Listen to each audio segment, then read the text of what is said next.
Dito po ako sa kusina. Hindi muna po ako nag garden.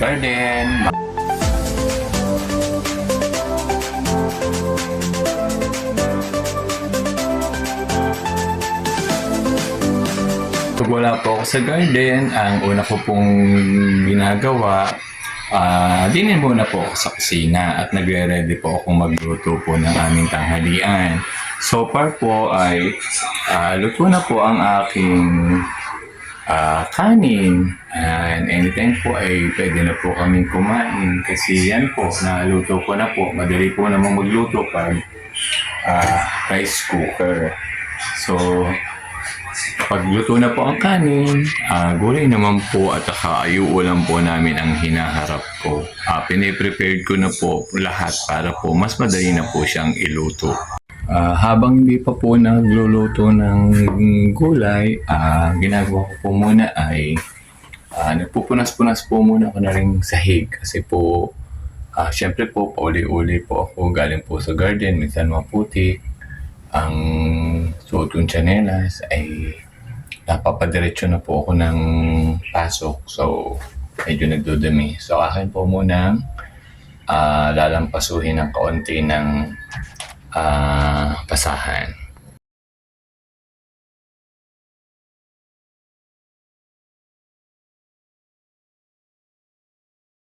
Luluto na po ako ng pang-ulam ng aming pong kakaining langgonisa. Mag-uumpisa na po ako magluto. Luluto po ako ng langgonisa. Limalaan po. Kamilaan naman po ng mami ang kakain. Pag po ako nagluluto ng langgonisa, ay akin po munang pinapukuluan sa tubig. Luto-luto po ng langgonisa. Ayan, yan po ang langgonisa ko niluluto. Mamaya naman po ay gulay naman po ang kasunod. Papainit na po ng mantika. Ayan, pinapainit ko po muna bago ko po ilagay ang langgonisa. Ayan po ang niluluto kong langgonisa. Katamtaman lamang po ang apoy. Ayan. So, ganyan po ang pagluluto ko ng langgonisa. Katamtaman lamang po ang apoy. Ayan po. Sana po hindi ko masunog para mas magustuhan po ng mami.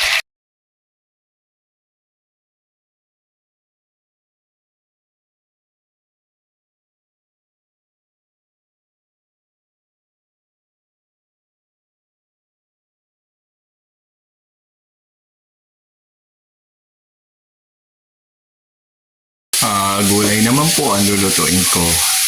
Gulay naman po. Ang paborito ko po ay gusto ko po laging may gulay. Ito po ang gulay na aking lulutuin. May talong, carrots, kalabasa, okra, at repolyo. May kaunti ring sitaw. Yan, medyo kaunti lang naman ang gulay na lulutuin ko kasi dalawa lang naman kami ng mami. Pero pag nadating naman yung kapatid kong babae ay mahilig din sa gulay, pinakukuha ko.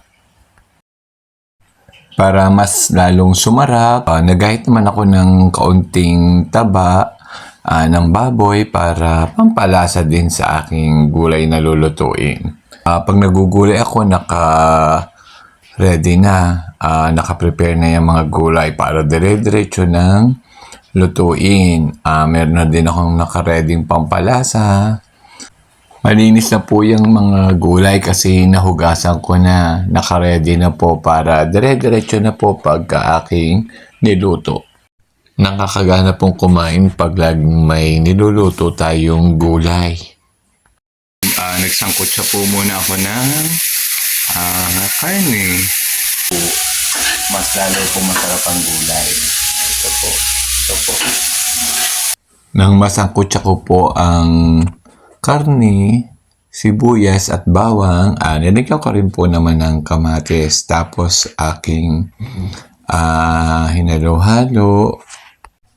After po ng kamatis, nilagay ko na rin po ang sitaw at okra at carrots para po medyo lumambot-lambot. Tapos sinunod ko naman po ay kalabasa.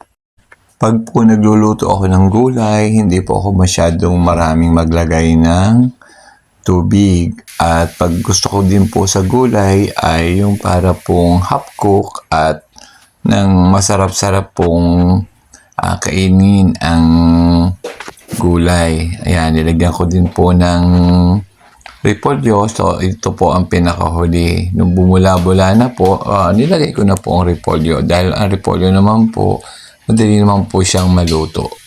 Yan, malapit na pong maluto ang masarap na gulay. Habang po ako'y nagluluto, ay sinilip ko po ang mami ay ka-video call po pala yung aking kapatid po nasa Amerika. Yan po ay naghihintay lang po na tawagin ko para po makakain na. Let's eat na po. Yan po ang aking nalutong gulay. Mukha naman pong masarap. Ayan, yun naman po alang gunisa. Masarap po ata magiging kain ko ngayong tanghalian dahil gusto ko po ang gulay. After po makakain, nood-nood muna po ng TV. Ako naman po ay magluluto naman po ng pritong saging. Yan pong saging na yan na piprito ko ay mimeriendahin po namin ng mami at yan po ay bigay po ng kumari ko malapit po sa aming bahay. Ayan, inumpisahan ko na pong iprito. Ayan, medyo marami-rami po ang aming saging na iluluto. Ang aking saging na iluluto. Ayan, magluluto naman po ako ng merienda naming saging. Ayan, pag po nagpapahinga, kakatapos ng mga kung anong makutot sa garden, ay nag-iisip naman po ng ilulutong merienda. Yan, kakaliw din po ang mga magluto. Kung ano-ano na po ang aking natututunang iluto. Ayan, nung nagtuturo po ako ay turo lang ng turo. Ngayon po naman ay luto naman ang luto. Luto na po ang aking pritong saging. Naku, napadami po ata. Ay kami lang ng mami ang kakain yung merienda.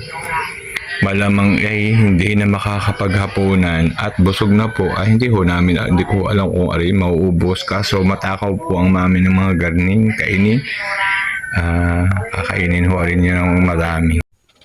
Sinabay ko na din po sa merienda ang binigay sa akin ng aking kumare na aking kapitbahay na buto po ng langka na nilabon. Kayo po ba'y kumakain din ng ganito, yung buto po ng langka? Tapos may kape na ginagawang merienda. Yan, magluluto naman po ako ng itlog. Yan, inuna ko po ang sibuyas, bawang at kamatis. Itlog po ang lulutuin ko. Masarap din po naman pang ulam. Akala ko po hindi na kami makakain ng hapunan at kami nakapagmerenda na ng saging. Kaso hindi pala. At talagang pag naghapunan ay gusto talaga pa rin kumain. Kaya magpiprito po ako ng itlog na may kamatis. So, masarap din po ito sa hapunan. Po yung itlog na akin pong kinasaw. Yan, yung pong kamatis ay nilagay ko po sa kinasaw ko pong itlog. Medyo halo-halo po ng kaunti. Yan. Halo-halo. Habang nagpapainit po ng mantika. Yan. Halo-halo. Habang nagpapainit po ng mantika. Umpisa na po ang isa po.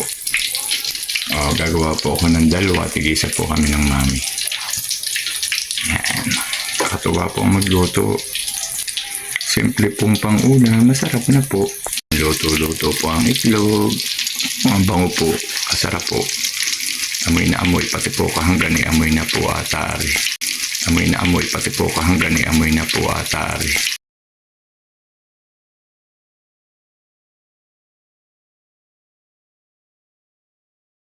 Po ang naluto kong itlog na may kamatis, may sibuyas at may bawang.